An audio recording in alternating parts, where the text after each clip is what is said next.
Let's start with that deep dive. Yeah. It was the most anticipated game coming in, Seattle and New England last night. It was one of those rare times where it actually lived up to it. I was sitting there watching last night, Chris. I was like, I wish there was 5 quarters. I wish it was 6 quarters. It was that kind of offensive play. The Pats' final play call, I think, is kind of the story within the story that's getting the most attention. They have one final play. Cam Newton gets the ball with that tight formation on what was clearly just a quarterback draw the entire way. And it gets stuffed. I'm going to read one piece of reaction here, and then we can see what you think about it. I like it. Dak Zaw says, think run was 100% the right call, but where was the deception? Could they not line up 1 or 2 out wide to pull the defenders out of the box, out of a timeout? The play seemed a little too basic for me. I think there are probably thousands of people feeling the same way. How about you? Well, I understand what they're saying there. That's a legitimate question. I'll say a little bit what I said to Mike Florio this morning. This play has been dominating for them through 2 weeks. Even last night, they scored twice on this play. They scored 2 touchdowns on the exact same football play. So when you have that overwhelming success like that and you start to feel like, man, our quarterback, this play, not only is schematically putting the other team in a disadvantage, but it's almost like we're a physical force of nature here. Nobody's shown even the ability up until that point to even being close to stopping this type of play yet. I mean, he got in easy both times last night on this play. So I understand that. Now, this is where, Pete Carroll, he's not afraid to take chances. They call the proper timeout. It is the Seattle Seahawks. They're known for their defense, their aggressive nature. I would have at least thought about maybe we should do that fake run pass again or something like that, because I feel like they're just, they're foaming at the mouth, Seattle, to stop this play and stop Cam Newton, to where I felt like they might go all out. Now, the play itself, Seattle played it different the third time. The first 2 times, and the guy that made the play is L.J. Collier, number 91. Defensive end, first-round pick, 2019 draft. Early in the game, the 2 times the Patriots ran it, which I believe once was on the first drive of the game, and then the other one was early in the fourth quarter, both down around the 1-yard line. The Patriots are in a big set, right? It's 7 offensive linemen. It's 2 tight ends, and then a fullback that's 255 pounds leading it up the hole for the 250-pound quarterback. So they're doing it like that. So the extra tight end to the left, who's the rookie from Michigan, number 71, and I can't say his name, and I'm not going to even pretend to try to say it right now. You said the important parts, tight end. Onwenu, no disrespect to him or his family, but he's an extra offensive lineman, rookie out of Michigan. In the first 2 successful attempts with the touchdown run, Seattle was pinching it, like pinching. So Collier, even though he was lined up like head on with 71, maybe even slightly on the outside shoulder, he was going inside him. So he made 71 just blocked him down, okay? And then that led the guard to come around on the pole, and then that fullback can lead up into the hole too. So they got 2 guys to lead in front of Cam Newton. Well, on this play, instead of doing that, Seattle actually went the other way. They didn't pinch down. They almost went to that weak side. So now, instead of him being blocked down by 71, he was on the edge of 71, on the outside shoulder. And I think that surprised 71, the fact that he went that way, because I'm sure he was coached all week, and, of course, the 2 reps earlier in the game. And that he got him on the edge. He didn't adjust quite quick enough. He only got a shoulder on a shoulder, and Collier got in there and, of course, knocked Cam Newton's legs up in the air. And that was that. So here's what I didn't like about it. And this is the easiest thing to do on the biggest play of the biggest game all these hours later. It's okay. To question, but it's also fun conversation. I would have liked to have seen them, if they wanted to have Cam carry the ball, and as you mentioned, it was very successful, to get to it in a different way. They lined up in that tight formation. That is a huge indicator. We might run this play where the quarterback just gets it and runs in there. No doubt. Based off the timeout that you mentioned, I'm sure at the very least mentioned, if not planned for, hey, watch out for that play. Watch for Cam to keep it. They were selling out. They told their guys that they knew that play was coming. It was the number 1 play they were likely looking for. The formation, when they lined up, said, we're going to do this. Then they cheated a back that way he was going to run. So I remember when I was in Minnesota, we had this thing that was called explode. So we're going to be bunch tight left, explode to jet right. So maybe line up in that and then explode to have two Sure. or three or four guys go out wide. Just Sure. see how they react, Yeah. and then either stay with the play or do something else. I just thought it didn't give Seattle enough credit for thinking, you know what, they're probably going to do this again, and we're gonna treat it differently this time. Yeah, no, I listen, you can go either way on this. I'm not going to be mad on a level of, again, if they decided to do something crazy and it didn't work, we all would have sat here and gone, what the f***? Nobody stopped Cam on a short yardage situation yet. Why don't they just run it up the throat like they did to Miami and Seattle repeatedly last night? So I hear what you're saying, and I'm not saying I disagree. I'm just saying I'm not going to make a big deal about like, oh, I don't love that play call. It's hard to get mad at a team who runs a play where they've been dominating with that play when they go to the well one more time. Now, yeah, Seattle made a good play. Seattle was one step ahead of them Proper this time. adjustment, exactly right. Collier, and then the other guy I just want to mention on this play too, because even if Collier doesn't make the play, and this just speaks to you more on what you're saying with Pete Carroll, I think he got these guys ready. Yeah. Bobby Wagner, this time, shot the gap at middle linebacker. So Shaq Mason, the right guard, he's going to pull to the left. Bobby Wagner ran through as he shoots that gap.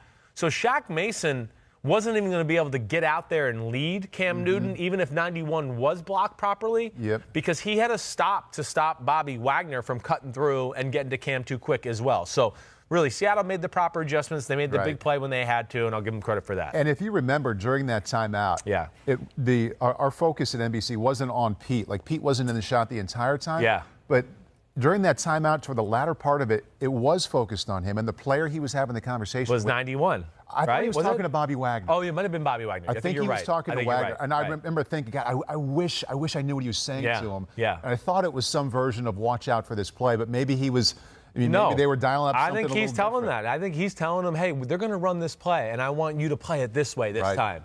This will cause them. I mean, I'd bet money on that's what he was telling them. Okay, so Cam's final play didn't work. Right. Cam in the second half, I thought he was terrific. 23 out of 33, 312 yards. Your takeaway of what you saw from him in his second game is? Well, I mean, first off, going into the game, and the pregame show last night, Football Night in America. I kind of one of my last statements was Seattle. It's Pete Carroll. It's old school. He's going to have all these people at the line of scrimmage. He's not going to die a slow death to the Patriot run game. Cam Newton's arm is going to have to win this game, or at least keep them honest. And I mean, as you watch back the game, other than the interception where Quentin Dunbar made a good play, and I think really Cam Newton didn't Collinsworth explained it really well. Dunbar was outside already and playing a zone coverage. So he's outside leverage on the receiver, and the receiver wants to go outside. That's hard to win on that route. And Dunbar is a great evaluator of plays, and when I say that, because he plays zone, he backs off, but he's great at looking inside and seeing the totality of the play and reading the quarterback's drop. He's very talented at that. He did it at Washington a lot too. So he saw that three-step drop, and he went, they're not. He took a chance. He said, they're not going to double move me, and I got a little leverage here, so I'm going to go for it. Yeah. And he makes a great play. Other than that, I can't sit here and look at one other play where I went, stupid decision, bad throw, even on, some incompletions. I didn't come away going, oh, that was a bad throw. I mean, he was under pressure, or it was a tight window, and he threw it in a safe area. But this was the last thing we needed to see answered about this football team, because I do think they're going to be able to run the ball on most teams. Seattle's a different animal. And Seattle's playing defense differently than in years past. How so? Well, we'll get to that. We'll get to that in a second. But we'll get to that. They're playing differently than years back. And I think just so New England had to be careful about that a little bit, I think, with maybe some of the run game stuff they wanted to do last week, or they did last week against Miami. I think they went in this game going, wait, if Seattle calls some of these defenses they called in Atlanta and what it looks like they're going to be, we're going to have a hard time doing some of these, because Jamal Adams will be in the backfield before we can even, the run play will develop. So I think that forced them maybe to throw the ball a little bit more than they wanted to. But regardless, I mean, the decision-making, the pocket presence, his mechanics. I mean, really, if you think about it, and you and me were ex-quarterbacks, just think about the game. I can't really recall a ball that came out of his hand funny. No. Or like not exactly where he wanted it, except for maybe that quick out route. His motion looks a little bit more labored, and it takes him a little bit more.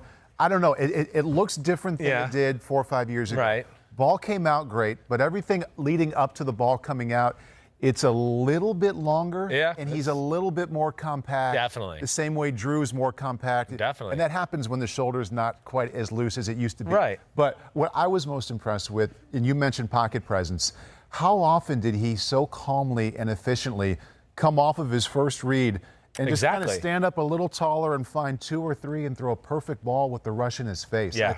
I thought his pocket presence as it relates to finding the next part of his progression. No doubt. And then throwing a good ball was just terrific. Yeah, terrific. It was. Then let alone the plays that lent themselves to nothing being there, but then him making a high-level throw to get a big play to Julian Edelman or N'Keal Harry or whatever it is. So that, to me, is the silver lining for the New England offense.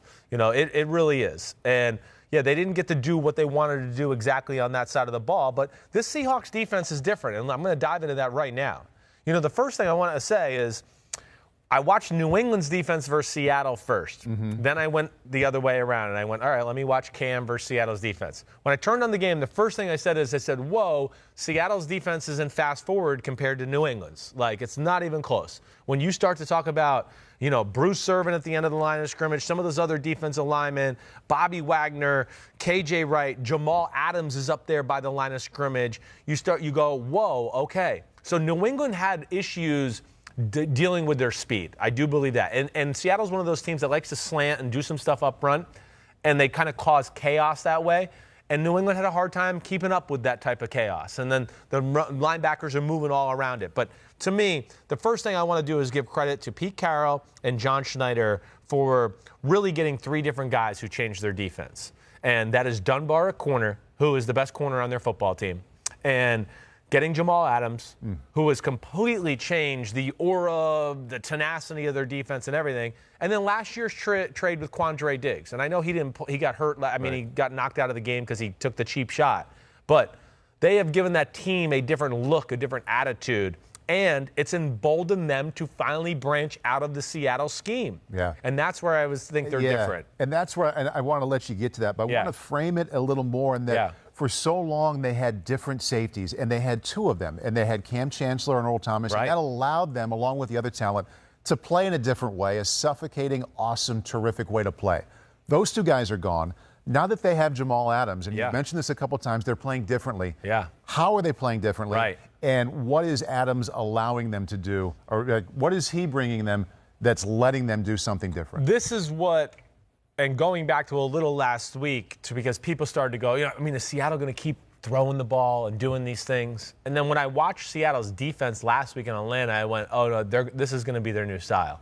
Because it's let it fly on offense, and it's let it fly on defense. So like more man coverage? Or? A little bit more of variations of coverages, but the biggest thing is more blitzing. And I told Pete, and I know he just sent me a text message, because I said, Pete, I don't think Seattle's ever blitzed this much. Carroll? No, our Pete. Yeah, little lesser Pete, okay? Younger, but lesser, okay? Yeah. And a lot less poorer, like not nearly as rich as Pete, okay? But either way, they're usually a rush 4, drop 7, play their scheme. Every now and then we'll rush 5 and still play zone behind it. But they've been blitzing off the charts. And Jamal Adams has been one of those blitzers. And they have changed up some of the coverages and how they're approaching that way. And it's a little bit of like shit or get off the pot approach on the defensive side of the ball, which I like because their strength of their team is their offense. There's no doubt about that. So I'm just looking at this because he just sent it to me. And 2018, they were 25th in football with 21% blitz. Okay. 2019, 17th in football with 28% blitz. Actually, a little higher than I would have even expected. But right now, they're blitzing 40% of the time. Wow. Right. Wow. Which is what my eye was telling me as I was watching. I was just going, I've never seen them do what they're doing right now. And then, how much of that is the Jamal Adams effect? Well, I think it's a lot of his, because I also look at it and go, there's 2 things. Here's the other thing. Out of the 40% blitzes, 29% of them are DB blitzes. So that tells you too. Wow. So they're getting him in the backfield to cause chaos, make plays that way. They don't have a very good pass rush. So that's one other issue. And that was evident. Definitely. They can't rely on their front four yet. Right. It's not there. And I think that's where Jamal Adams. Cam do some of the things I was talking about. Definitely. Getting 2 and 3 often. Definitely. And never panicking in the pocket to what you're saying and staying in a good throwing motion. You know, that's where I was just so impressed. And Collinsworth talked about it a little bit, but how many times in the past, I'm just going to stand up real quick, where I've seen like, okay, and I don't know if everybody can see my head. I don't give a damn. But Cam would be over here, and like you're saying, and now, okay, it's time to go over here. His eyes would be over there, but his body would still be lined up over here. And then he just, like, I'm the man. It doesn't matter where my feet are. But last night, I mean, you saw him, and he moving you know, around. And he was always in perfect position. And it led to accurate throws, and it leads to clean balls out of his hands too, where you see it that way. Is Adams the best blitzer on that team now? Yes. Adams is I know I said this 2 weeks ago. Other than Aaron Donald and maybe a few other pass rushers in football, he's one of the best defensive players in football. Oh, I mean, for sure. He's just he's unbelievable. Now, has he been burned in pass coverage a few times the last few weeks? Yes. He got some big plays last night. They found him in coverage. They found him. He's learning a new system. Yeah. So he's learning a new system, and they're putting him in some tough spots. I mean, hey, play safety, 10 yards off the and guard Edelman by yourself. Right. See, so that's where like I would always go see grading that's where you got to be careful because I'm sure he's going to get a negative grade, but not like any safeties in football are going to be asked to cover Julian Edelman on a deep post route, man-to-man downfield, 50 yards down the field. So I think that's the big thing. And let me just see if I miss anything here in my notes. First, Cam throwing, mechanics, we hit that. We the hard time. Russell Wilson. Yep, hold on. I just want to make sure I don't miss anything. Hard time blocking the chaos. We've said that. Secondary blitzes. Ken Norton Jr., we got to give him credit because he has gone out of his realm of comfortableness or whatever the hell the word is. Outside his comfort zone. Yeah, exactly. That's the better way to say it. And, yeah, they're changing up coverages a little bit. And like what they're doing with the blitzing, I really do like that. And, I think that's about it.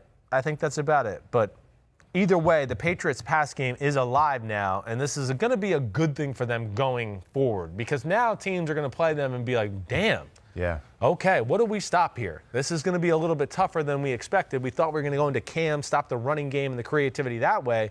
But now you got to worry about a drop-back pass offense that certainly can gash you too. Thought it was a really fun part of the matchup to watch when the Patriots had the ball and the Seahawks were on defense. And we're so used to these two brands being really, really, really good. But there's a layer of new to it with Cam Newton running the show now for the Pats. Definitely. And a big layer new with Jamal Adams. Oh, yes. Everything he's bringing to the Seahawks. And you can see they were in each other's face the whole night. Yeah, it's expected when you see those two helmets out there. Hey, this is going to be a fun one. Yeah. But there's some new parts to it. And I thought that just added a layer to what an enjoyable watch was. Second week in a row, we've seen Cam Newton piss the other team off, too. I mean, he's the best there is in the business at it. Getting in the heads for sure. And Jamal's good at it, too. His counterpart, Russell Wilson. Yeah. I could say so many things to get you started here, but my favorite is 9 touchdowns and 11 incompletions so far. And I'd say half those incompletions are balls he's just trying to throw away anyway. Yeah, right. I don't think there's really any I've looked at where I've just been like, oh, man, he missed this or whatever. I mean, you're right. Just stupid ones or things that don't even pop out in your brain. You expected him to be awesome. I think you had him rated second in all your quarterbacks. Right. Is he even better right now? And if so, how? Yeah, well, I think so. I do think, just as we sit here, you can certainly say, I mean, if somebody went to me, I think Russell Wilson is better than Patrick Mahomes. I wouldn't be like, you're f***ing stupid. Yeah, right? Like, what are you, crazy? No, I understand that. I mean, am I taking Mahomes still? Yes, I am. I'm sorry, I don't mean that. But Russell is still amazing what we're seeing. And then goes back to, again, the change in approach on the offensive side of the ball. You see it last night. Even though they were balanced last night, it's different than we're going to run the ball for the first 3 quarters, and now the fourth quarter we got to throw, and now that's how we're going to create our balance, where it was really all run, and now it's all pass for the last 30 plays of the game. Right now, they're coming out firing. And then they're going to the run game after that because teams are starting to go, whoa, putting you in a bind. So I think the first thing I want to do is go, Pete Carroll, way to go, to have the vision to go, wait, my offense is the talent of my team right now. Big change. Right. Big change. Right. So that, Brian Schottenheimer, I mean, way to go, dude. I mean, just the offense, I never thought I'd see Seattle like this. Motions, different formations, different personnel sets. I'm seeing different schematical passing plays down the field. And that was the one complaint you had last year. Like, yes. I wish they did more to help Russell Wilson. Exactly right. So now you're seeing them help him more. I am seeing them help him more, and now he's got talent around him. You know, I think that sometimes we all forget that, like, Patrick Mahomes does have Kelsey and Tyreek Hill and Sammy Watkins and, Andy Reid. And here, Russell Wilson, this is the first time he's had a group like this. And again, I know I've talked about this a little. Like Doug Baldwin and Kirsch, they were great, but they're not this type of specimen that Lockett and DK Metcalf is. I mean, 9th receiver in the draft a couple years ago. Right. Number one on crazy. Chris Simms' list. Yes. And he might be, DK Metcalf is on pace right now to just go, I might be the best receiver in football before this year's over. Mm-hmm. But I think that's where I want to start. And then I think the second thing that just jumped out to me right off the bat, Paul, is I've never seen Belichick be as boring and basic early on in a football game as he was in this. He's lining up and playing zones. Like he was like, I don't trust getting in the face of these guys early on. I just don't trust it because, the one thing they will do is they'll take their shots. And I think he was probably like, early on in the game, let's let our team get a feel for them. I think it was the ultimate respect play for Russell Wilson, basically, where he's like, I'm not going to give him a chance early because he's going to burn me if we do. Right. And I've never seen them do that. Now, here's my other wrinkle to why I've never seen them do this. Where J.C. Jackson, nobody has talked about this yet. J.C. Jackson is undoubtedly one of the top 10 best corners in football. He did not play the first quarter of the game last night. I've texted people in New England and even like people in the Boston media, like, can someone figure this out? Like, why didn't he not play? You got any answers? No, nothing yet. But he didn't come into the second quarter. And then that's when their defense kind of changed a little bit, and they were a little bit more willing to go to some man-to-man and things like that. But I'll just say, when J.C. Jackson wasn't in there, there was 2 big touchdown passes on his replacement, which was McCourty. Not Devin, what's the other McCourty's name? Jason McCourty, thank you. Yes, the first touchdown, scramble to the right, Russell Wilson throws it, bam. Which, by the way, was the most impressive throw to me. I know his deep balls were awesome. No, that was an unbelievable but going play. to your right, you to your left, and hitting somebody moving the opposite direction as fast as they can, it's nearly impossible. Yes. I don't think that got enough love just for it was a shorter throw, and his deeper balls are prettier. Right. But the degree of difficulty on that first touchdown pass was just awesome. No doubt about it. Let alone he escaped the pocket and ran to his right, and those are things you don't see New England do. They don't usually let people do those type of things. And Russell, just a number of times, this is just how on top of his game he is right now, other than the interception, right, is just so accurate, sees the field so well, throws the deep ball so well, and then even when you have him bottled up on a bootleg and you go, oh, he's not going to be able to do anything. Oh, he makes the defense end miss and he runs for 5 yards or throws a ball sidearm for a touchdown. I think that's the big thing I'm amazed by with him right now. And, there's nobody playing better than Russell Wilson right now. He's on fire. It seems like if you're a defensive coordinator getting ready to play the Seahawks, you just, hey, we're going to do what we do best and hope that in the 16 games we get him for the 1 or maybe 2 where he gets a B- instead of an A or an A+. Yeah. Just hope you catch him a little bit off guard, because what are you going to do to him with this new system, with the help around him, the way he's playing and the way he's feeling it, that's going to throw him off? No, and it's not rhetorical. Like, I'm wondering, is there... No, it's a good question. You're right. We haven't seen it yet to know what that scheme or what it'll be. My early thought would be, because I thought New England really matched up well with them, right? Because they're secondary, and I thought, okay, they'll be able to slow some of this stuff down. And within their front 7 now, Bill will be able to do creative things to slow him down from not scrambling and doing things like that. Well, the other issue that came into play here was the Patriots lack big people. They do not have a lot of big people on their roster this year. And this is where, again, Schottenheimer and Pete Carroll playing through the pass is great, but they did a great job of also recognizing, like, hey, I think we have an advantage just size-wise on them. Let's just push them around a little bit. And I think that, is an issue, too, to where it made me after the game go, oh, you might need like a really great big physical front four and go, hey, front four, we're not helping you out in the run today. You guys, it's all you. Where all these other guys are about Metcalf and Russell Wilson scrambling. That's all we're worried about. And it might take some sort of formula like that. I don't think New England's up front talented enough to do that, so they had to do it a different way. But that would be my we'll see answer to what you're asking. We'll keep an eye on it throughout the year and see if anybody comes up with something to kind of throw him off a little bit. All right, Seahawks 2-0, and the Patriots down to 1-1. Yep, hold on. I'm going to make sure I don't miss anything else because I just want to make sure I give credit to everything there, and I'm just amazed by it. I will say that I think Dante Hightower and Patrick Chung last night was the first time I went away and go, ooh. I think there's a few plays they missed them. The second level, the Patriots are so slow, their linebackers. They could not tackle Russell Wilson in space. I would think Hightower would be a little bit better than they were. And then you saw that wide open, shallow cross for the touchdown, right? Yeah. I mean, that was a blown coverage. It's J.C. Jackson. You know, they tricked them up. But then again, Schottenheimer lines up Lockett in the backfield at tailback. And the Patriots are like trying to figure it out on the fly. And just as the ball snapped, they figure it out. But J.C. Jackson's not sure who's covering Lockett, so he stays there for a split because he sees him coming his way going, maybe I'll take him. Nobody's covering him. But then he realized, oh, wait, the guy does got him, and now I got to go get my guy, and it was too late. But, like, I'm just another example of, like, what the did Seattle do this offseason? They had a good offseason. Yeah, they did. They really did. And I think this is not anywhere near the type of scheme you were describing last year. No, it's definitely not. I'm very excited about it right now, and it's making me feel better that I picked them to go to the Super Bowl as of this second. I'm feeling good about that. And I've never seen anybody do to Stephon Gilmore what DK Metcalf did last night. Just the push him around, just physicality. Yeah. Gilmore usually always wins the physical matchups. Yeah. And he was unable to do that. And then, of course, just the pure speed of Metcalf, too, put him in a bind to where he had to respect the speed.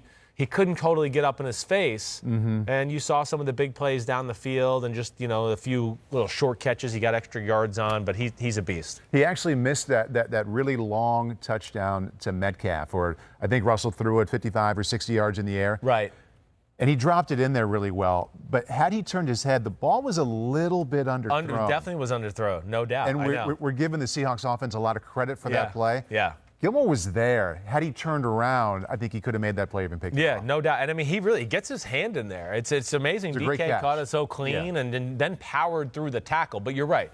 Wilson threw it about 5 yards short. And to add it again with Schottenheimer, I would bet you that was a tendency breaker play.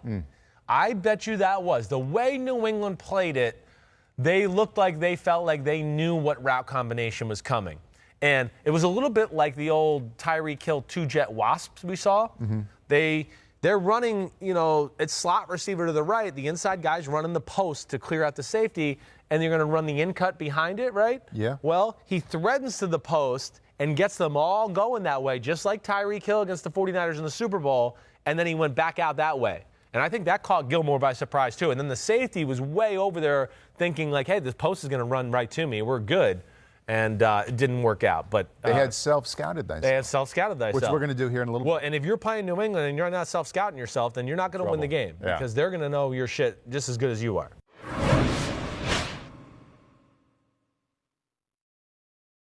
Hi, I'm Mike Tirico, and thanks for watching. Make sure to hit subscribe for the latest news and highlights from NBC Sports.